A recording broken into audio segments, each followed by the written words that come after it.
يلا بسم الله يعطيكم العافية. This is, I think, session number 5 of the preparing future faculty that we've started, I think, I don't know, back in June or something. Everybody's losing track of time. Today we will focus on how to prepare teaching statement. We'll maybe say a few things that are similar to the research statement, but we also have some variations too. So just before we start, what I want to remind you of at the beginning, especially, that the websites where to find some of the academic positions. And I kept this slide because actually nowadays is when most of the academic announcements are actually get out, basically. So keep an eye if you are looking, especially starting next August. This is when most of the academic positions are announced, usually kind of October, November time, with a deadline somewhere around December or January, early January. So that's why I kept this slide, just to remind you about that. Now, if you still remember, we talked about how to prepare your CV. We talked about how to prepare your research statement. Today, we'll talk mainly about how to prepare your teaching statement. I'll mention a few thoughts. There are actually differences of how people think about teaching statements, but I'll mention a few thoughts. I'll give you a few references, and then Dr. Frost, please feel free to mention anything or mention any comments anytime. Generally speaking, the teaching statement consists of 3 main paragraphs, if you want to call them, or 3 main sections. One is a general background about what is your philosophy, how would you like to teach, and why you would like to teach that in that specific way.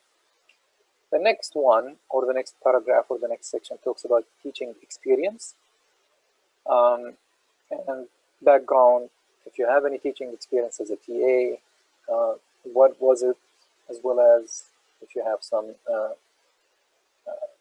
few things as evaluations of the students and other things, and what did you learn from that experience. And then at the end, we usually mention teaching interests. And generally speaking, here we're talking about what classes you would like to teach for that specific institute. And this is very important, or for that specific university. This is very important, and that's why I mentioned specific university, not a university. And we'll come back to this in more details. So again, the main idea is you want to demonstrate that you really have a real commitment for teaching. And what you're really doing, again, as I mentioned, these 2 points, or the second and the third bullet points, they're mainly focusing on why are you teaching in a specific method, or what kind of a teacher you would like to be. And then about your experience, it's always very good to provide, if you have some teaching experience, to provide examples about your commitment. Because at the end, the main objective is you want to show, or show whoever is reading that statement, that you are a committed teacher, quote unquote, basically. And if you show some examples of this, and again, try to make it as brief as possible, but showing some examples of that commitment is very important, because it gives them, you're not just bluffing, basically. You're not just mentioning these things. You really are committed, and there are some examples. But again, we want to keep it brief. The last 2 points is, what are the classes you would like to teach for that specific institute or university that you're applying for? And I kept those highlighted to highlight 2 things. And we will mention it actually a couple more times later on in the slides. One is, the classes you mention have to be specific for that university. Look at their website, see what courses they teach in that department, and see which classes you can teach in that department, both undergraduate as well as a graduate student. I think in the next couple of slides I mentioned, don't only mention graduate students. There is a tendency of applicants of thinking, yeah, I could teach any undergraduate student, but I should maybe focus on graduate, not undergraduate. My suggestion is to focus on both. Take a look at what they're offering, Mention some undergraduate classes you can teach based on what information you find on the courses they offer in that department. Mention some graduate classes that you can teach. And then the last thing, all universities are always looking at a new experience and someone who would actually come and maybe create a new class based on their research or their interests. So if you have a new class that you could offer based on the research you have been doing or teaching experience you had before, any class that you see that they don't have it in the books, it's also good to suggest 1 or 2 classes. Again, you don't want to suggest that I'm going to teach 6 different new classes. That's just going way too much. Few other thoughts is you could show an interest in interdisciplinary teaching if you would like to, but again, keep it limited as much as you can. You don't want to go and we will mention a few things in the next couple of slides. Again, even if it is a teaching institution, they would still require you to do some teaching, some research. So you don't want to go and just claim that you could create all of these new courses. And believe me, teaching a new class or creating a new class is a lot of work. Again, don't limit your teaching to only advanced or basically graduate courses. Keep your statements simple. And you could take a look at the literature, mention a lot of terminology, but at the end, keep it simple so anybody who's reading it can also understand it. Okay. Any claim you make, if you make you're a great teacher, if you make a claim like this, support it with an evidence. My teaching evaluations were, for example, the highest, or here are some comments that I have received from students. We don't want to just mention anything, just again, focus on factual information and not emotions. You don't want to see I feel. You just want to give factual information, basically. Even if you don't have a teaching experience, don't mention that lack of teaching experience. Just say, based on my experience as a student, whatever, here is what I would like to do, or here is what I would like to teach. Saying that I've never taught before is something, although it is a fact, but you want to put it in a positive, give it basically a positive spin instead of just giving it as blunt as I just mentioned. You don't want to mention that. You want to mention what you would like to teach and see what things you have so you could build on. This is very important, the next few points. I'm going to just put them together. You can read teaching statements, and I'll show you some of the teaching statements that I have here in the presentation. You can read teaching statements. You can follow some of the formulas that we mention in here, or some of the outlines, or some of the things we will mention in here. But that teaching statement has to be your own statement. Don't plagiarize. This is not a very good example. If somebody notices that this is something that we always read and students mention the same thing, that indicates there is a plagiarism in there. And that's a killer, basically. Again, at the end, remember, universities are basically hiring someone, whether they're actually a teaching university or a research university, they're hiring faculty to be their own. There are their own thinking. They want to generate or create their own research, their own.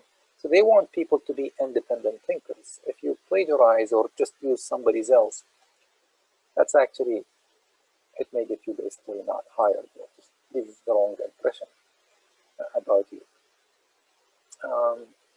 Another few thoughts is, don't think, even if you're applying to to highly ranked research universities, don't make teaching look like as a secondary thought, basically, or not your priority.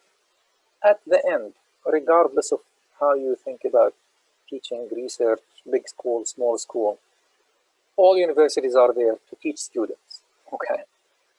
That is the mission of the university. Even if it is large research university, professors still have to teach. And the production of those universities, in addition to research, is actually teaching. So you don't want to make teaching as a secondary priority or a second class task or thing that you have to do. I understand, and I mentioned this because, I don't know, maybe Dr. Faraz can also mention a few things in here, but a lot of times, especially for tenure decisions in the US, whether it's right or wrong, that's a different discussion.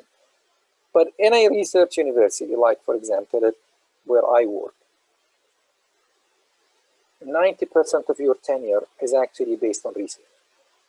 Okay? Your research productivity, your research funding, are you graduating PhD student?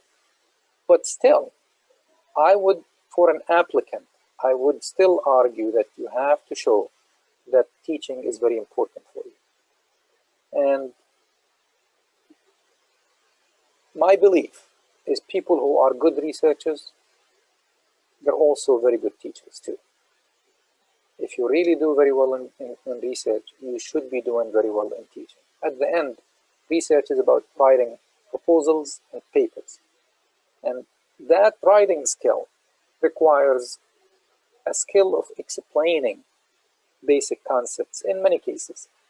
Not all great researchers are great teachers, but the majority of researchers who write really, really well are also very good teachers too. And this is really important. So even if you're applying for big schools, give it a good effort on your teaching statement. Again, keep it short. Most of the time we're talking about 1 to 2 pages. Honestly, if you want my point of view, a 1 page is a good length for the teaching statement. But I have seen 2 pages research statements. And one of the examples, or the 2 examples we will share from the same students we have been using as examples, one of them is 1 page, the other one is actually 2 pages. And we'll discuss why in the next. But keep it as short as possible. As I mentioned, that research statement has to be for that specific university. I think in the next couple of points, I make this point, which is don't send the exact same teaching statement to all universities. This bulk mail approach, which is you send the same thing for everything, does not work. It actually hurts you. If the teaching statement or the research statement is not very specific, it doesn't mention specific classes in the university, it is actually one way of eliminating your application. So you're hurting yourself by doing so. Because at the end, remember, when you have 200 applicants, the easiest thing for us to do as people who are reviewing applicants is just basically toss this applicant. It's just not worth reviewing because they didn't even make the effort of looking at what we're offering as classes. You don't want to put yourself into such a position. Even if you have good or very good research credentials, not being very careful with your teaching statement and making it just too general, it seems not very specific to the institution, it does not really help you, it hurts you. Basically, could lead to eliminating your application, so just basically not having an interview, as we will mention later in the next few slides. Again, and I mentioned this, as a young professor that you're still preparing your classes, you're trying to create your own research space / program. Believe me, you are going to be very busy. So don't promise too much, as I mentioned. Just when you are talking about creating new classes, for example, mention 1 or 2. When you're talking about teaching classes, you could mention more about teaching the current classes they offer, that's fine. But most universities already have a limit for how many classes you are teaching. So for example, I teach 3 classes a year. Some bigger universities, if you go to, for example, I don't know, maybe Berkeley or Urbana-Champaign or some other schools, some professors actually teach 2 classes a year. So that's your teaching. But you don't want to end up teaching a different class every semester. So in total, you end up teaching, for example, 6 different classes before tenure. That's not a very good position to be in. In fact, I was in this position because of different reasons, but I taught many classes before going up for tenure. But it was really a lot of work to keep your research going and at the same time to keep your teaching. And you, at the end, you want to do a good job in both. And I do spend a lot of time on my teaching. I don't know, fortunately, I'm not going to say unfortunately. I really enjoy teaching, but just keep that in mind. You don't want to promise too much. Mr. Muhammad, So, I have a question. sure, go ahead. Now you said you have to tailor your teaching statement to the university. So basically, what you should do in the cover letter. I thought that we have to tailor the cover letter to the university and mention the research and the people that I will collaborate with, or the teaching courses that I intend to teach in the cover letter. Is No, that but right? again, the teaching statement, you also mentioned those things. By tailoring it to the university, actually all your application should be tailored to the university, including the research statement, because at the end you could mention researchers or research areas you could work on and that people in that university are working on. But generally speaking, for example, you don't want to mention, for example, I would like to teach, or I will be happy to teach X class. And then you go there and find out they're not offering that class, for example. You see my point? You want to be Yeah. specific, you need to go to their website and see what they're offering. And then mention that I would like to teach these classes based on what they offer. And then I could also would like to offer a new class in this area. That's really all what I mean by tailoring it to that university most of the time. I mean, 99% of the time, that's all what you need to do. But when you mention the same paragraph or the same statements or the same sentences in different documents, like if you mention it in the cover letter, then the research statement, then the teaching statement, does that hurt your application? Not really. But remember, in the research statement, you don't mention anything about teaching. You could mention the cover letter is a summary of all of everything, and that's why I actually wanted to keep it to the end before we discuss it. The cover letter, you do have to mention things about your research, teaching, and service. Or if you don't have, it's mainly research and teaching. But repeating some of that information in the teaching statement is okay from the things that you mentioned in the cover letter, but you don't want to just copy and paste the whole paragraph. In the cover letter, you need to be more brief. In the teaching statement, you have a full page to talk about your teaching, so you could give more details. Does that make sense? Yeah, makes sense. I just read one of the book saying that the cover letter for a junior faculty should be 2 pages at least. Should be 2 pages, not less, no, not more. Yeah, one to 2 pages is also okay. I mean, it depends on your experience, what you would like to highlight. Yeah, 1 to 2 pages for a cover letter is fine. But remember, the cover letter includes many things. We will come back to the cover letter next time, so don't worry. Okay. We'll talk about the cover letter too. Okay, so thank you. Thank you. Again, make it easier to read by using subtitles, whatever, just each paragraph discuss 1 or 2 ideas. You don't want to make it too crowded. Again, keep it short. Write well and very carefully, meaning well, something that is easy to read, and carefully by making sure that you're sticking to factual information too. Remember, your teaching statement, as well as your research statement, as well as your cover letter, all of these are writing samples. You could think of them. So if something is poorly written, you're done. You shot yourself in the foot, as they say, basically. It's not going to help you. A sloppy CV or cover letter or teaching statement or research statement, you're out. Because that gives an indication you're not really, first, you didn't give enough time for preparing your application. It may also give an indication that you're really not a very good writer. How are you going to compete for research proposals? Or how are you going to publish? So this is very good, very important. You don't really want to submit anything that is poorly written. And again, that could discount your application, or just basically you're not going to be selected for an interview. In general, and that's a similar slide that we have done actually for the research statement, because these steps are almost the same. You want to always make it easier to read using subheadings, bullet points if you want to. Avoid very long paragraphs. Keep it short. give it to somebody to read it, take a look at some examples online or anywhere, your advisor. If there is a career, what do they call them, career center at the university, have somebody read it, other people that you know that may have had a faculty position or submitted, or you really have to do this. I mean, preparing a faculty application takes a very long time.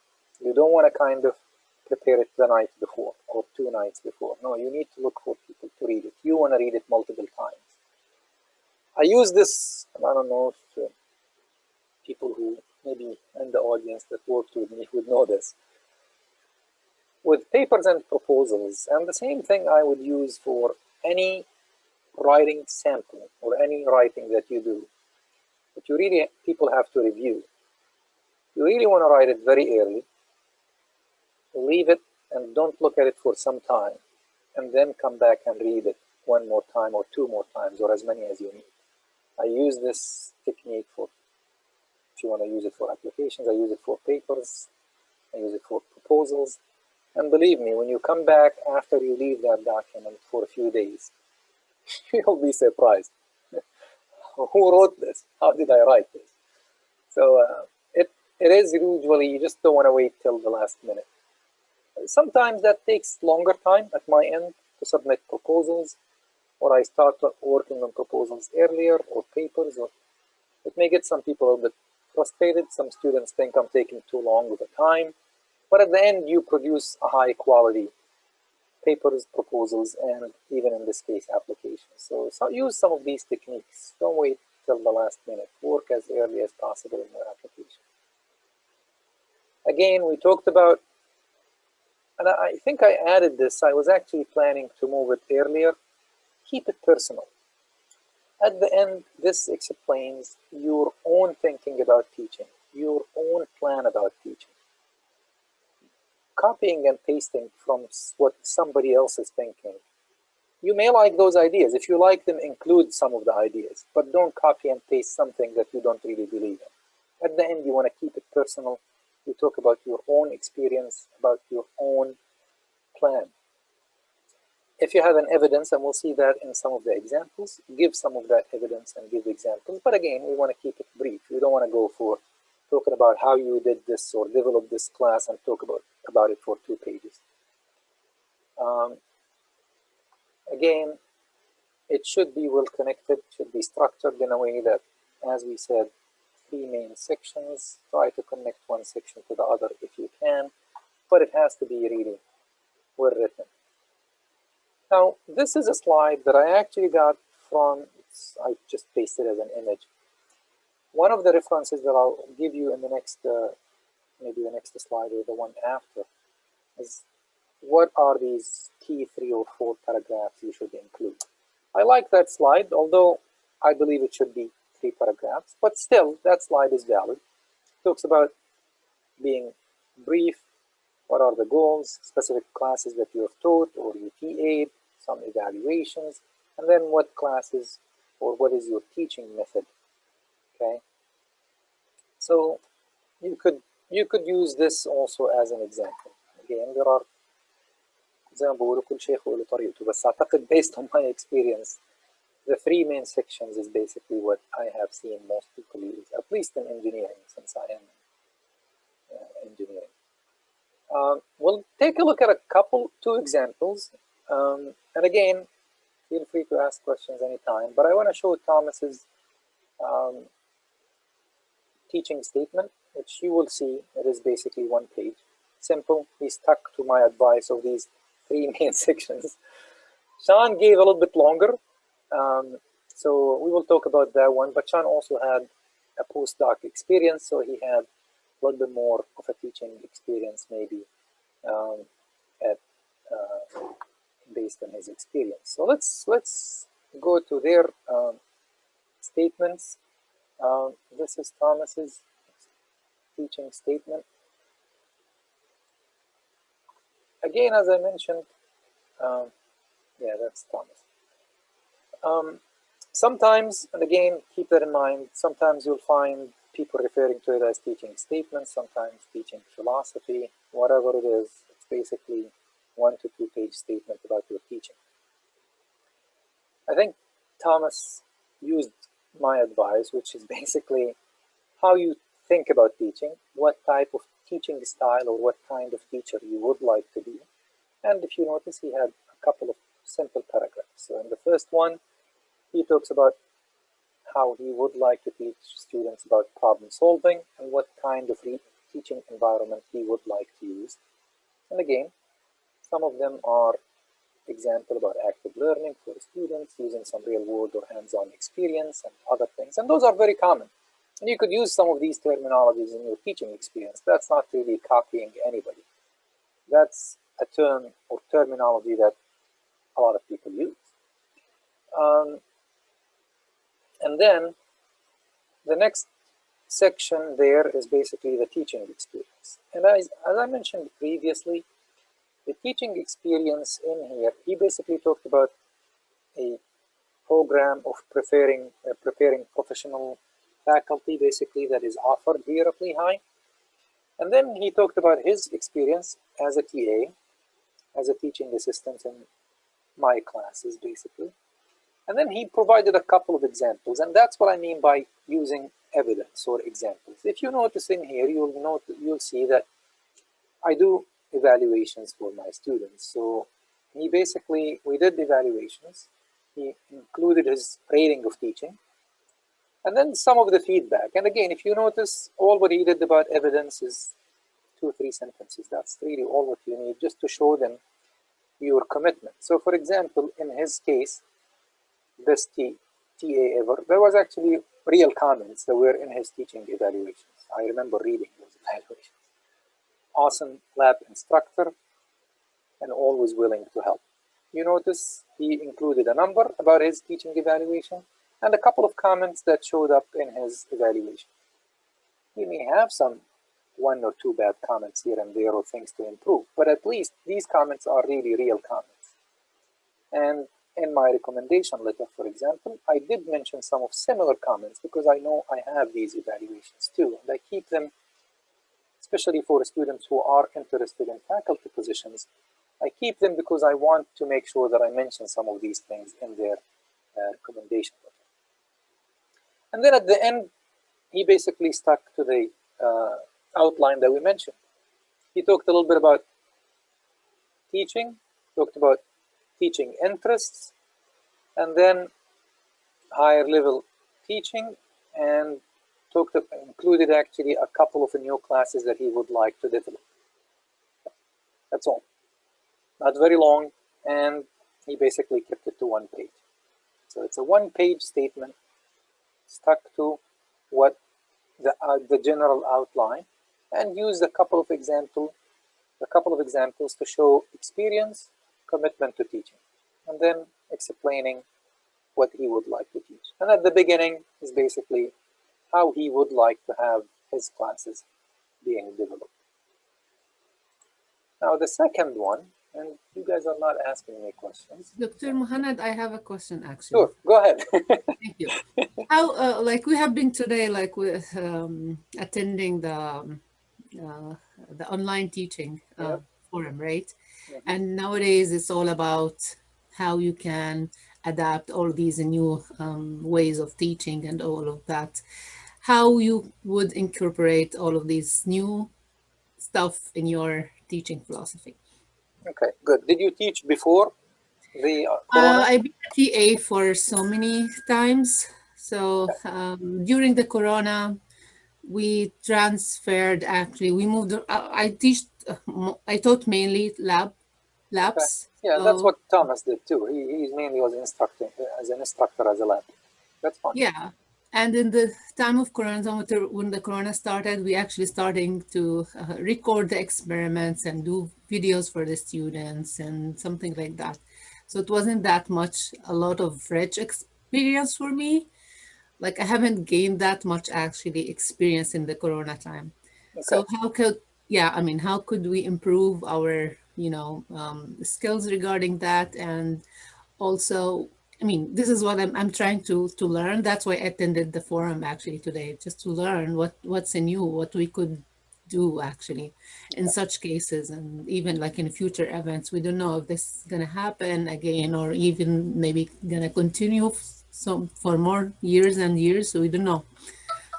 Yeah, we're hoping we're already talking about next semester being online, but once the vaccines are done, which is sometimes March, April time, I think we should be in a better shape. I hope, at least.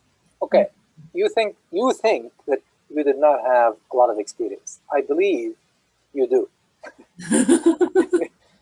Okay. Because remember, one of the things I believe you need to highlight, and that's why I asked about your previous experience. You basically have taught before COVID in person, and you were able to adapt to go and teach online. And that flexibility is very important. I mean, I could tell you, and maybe somebody actually this morning mentioned it in the Jana forum, the conference. Some professors just put their slides online, and that's it. That's online teaching for them. So being able to switch your lab from completely in person to completely online, that's still a good experience. Remember, you could always improve on things. Maybe you don't like it 100%, but that's still a good experience. So I would build on this theme of we taught everything in person, we had to do everything in online, or basically online teaching. I don't know if you use hybrid or not, but and here is how we basically did it. Mention the good things you have. You could have done it better. All of us could have done better, believe me, including myself.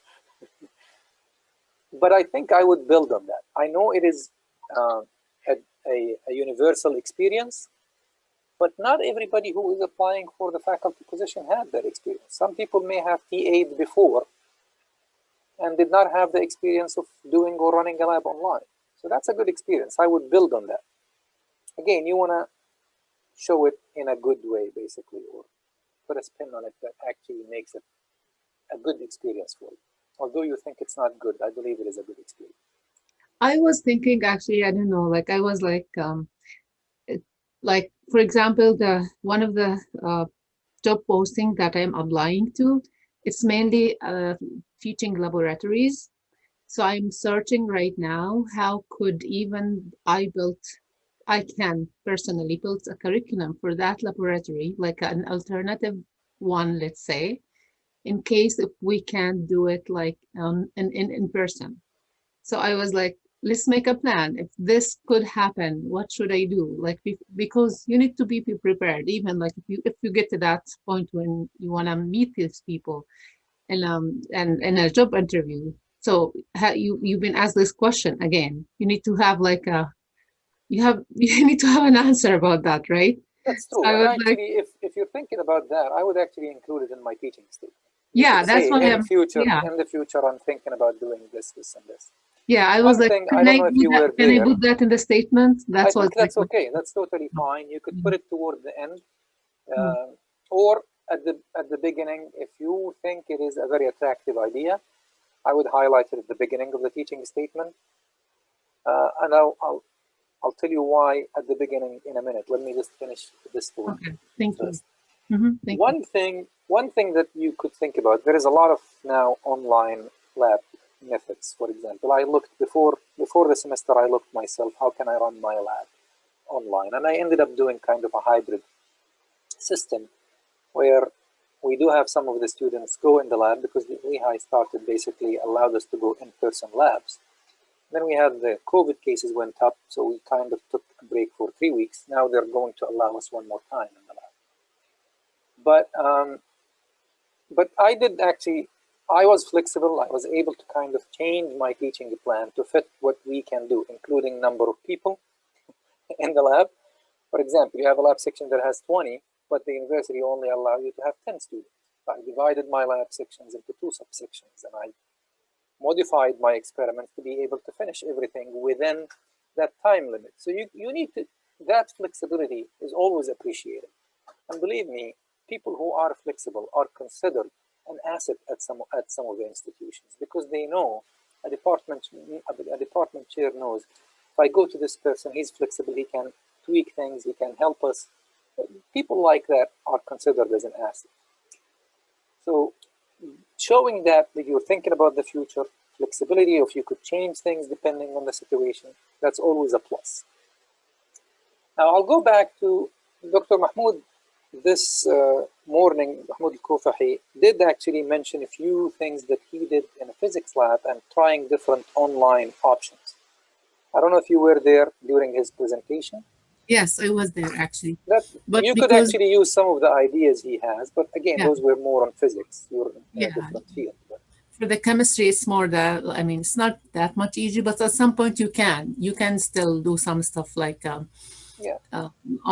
but of course, like these are good ideas. Yeah, one thing that I mentioned, I think I told you that I'll come back to it, is when you have an interesting idea or a class, a way of running a specific class that you would like to highlight, having it at the beginning of your teaching statement, I believe is important.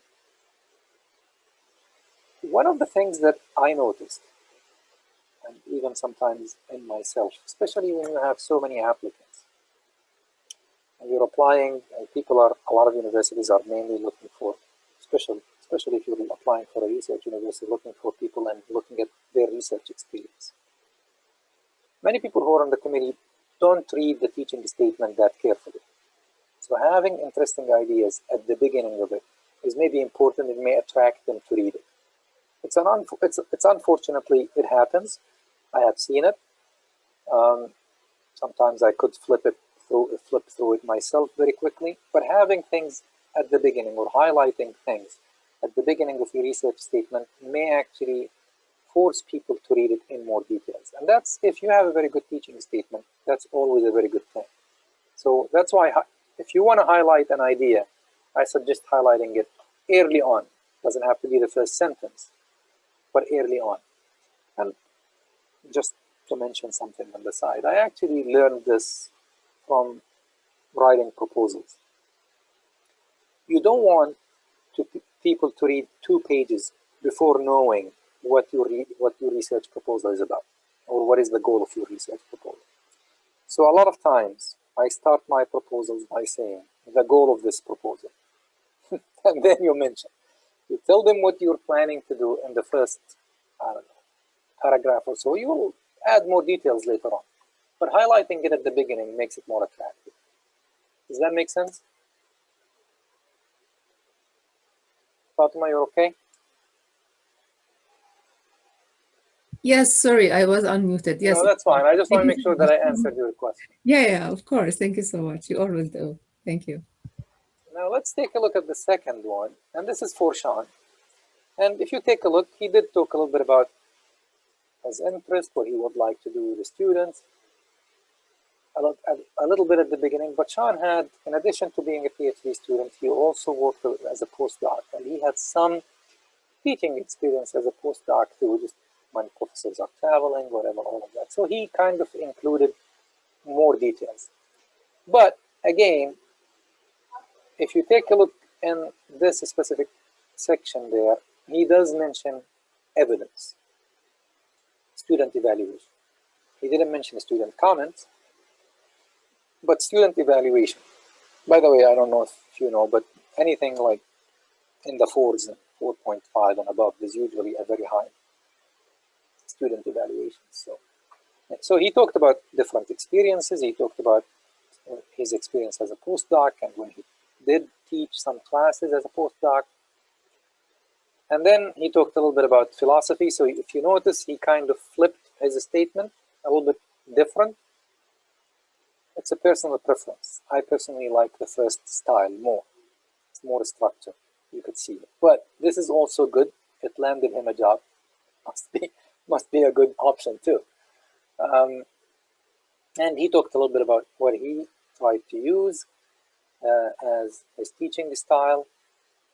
And he actually did a lot of details about what he did in the lab and how he tried to bring in maybe practical experience into the lab, how he did some of the things we used to do in the lab, how to not only just ask the students to run an experiment, but run an experiment and why they're doing the experiment. We always try to tie our lab projects to a practical problem, in our case, for example, in civil engineering.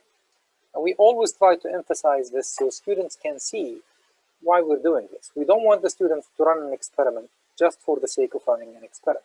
We want them to understand why they're doing this. And Sean actually did highlight that in a paragraph or even more, and he actually did talk a little bit more about his experience in the second page too.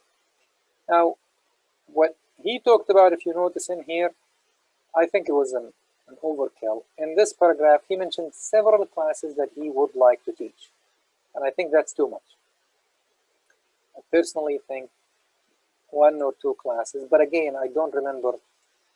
I do believe, and I could be mistaken here, but I'm speaking from memory, so don't quote me on this. The department that he was applying to, which is in this case was where Fatma is now, at Clarkson. The department, we have, in civil engineering, we have kind of multiple sub-areas. And I think the department that he was applying to has 1 other faculty in his sub-area.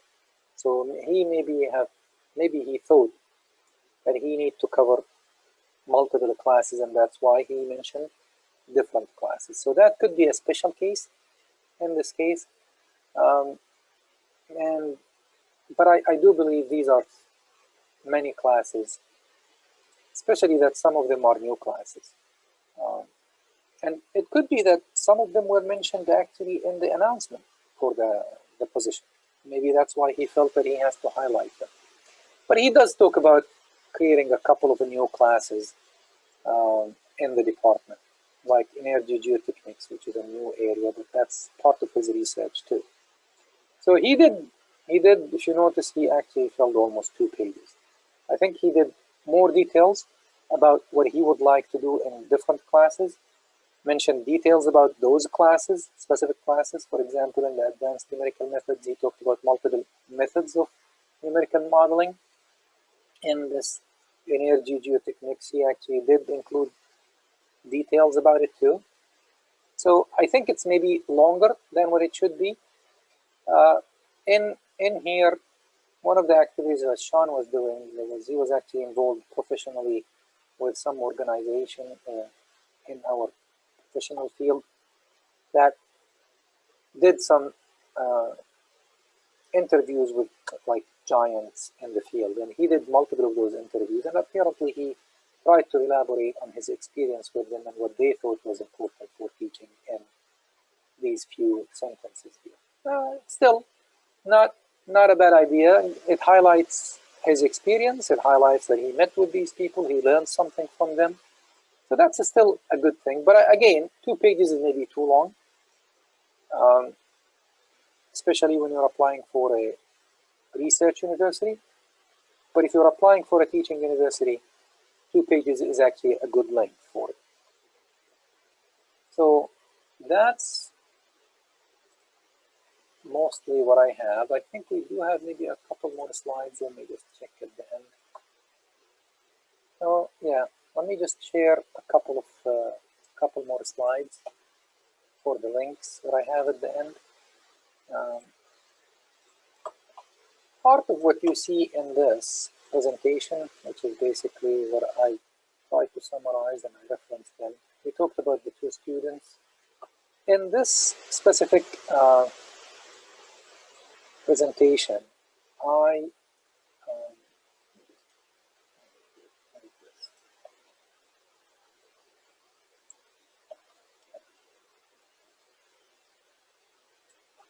tried to search for some resources for you, and really some of these links, especially this one at Cornell, it's a PDF file that I showed one slide from, but I think that presentation is really very interesting. So my suggestion would be try to look at some of these. Again, we will post the PowerPoint, maybe the video after some time, but try to take a look at some of these resources.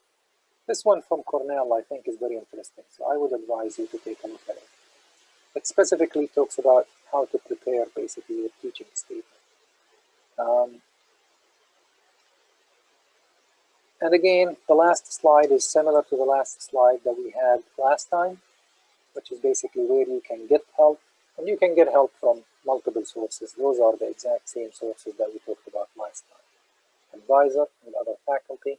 If you know a friend, somebody who's in your class or somebody that you know who graduated, ended up going into a faculty position, ask them to take a look at your application, career services. There are multiple sources that you could use.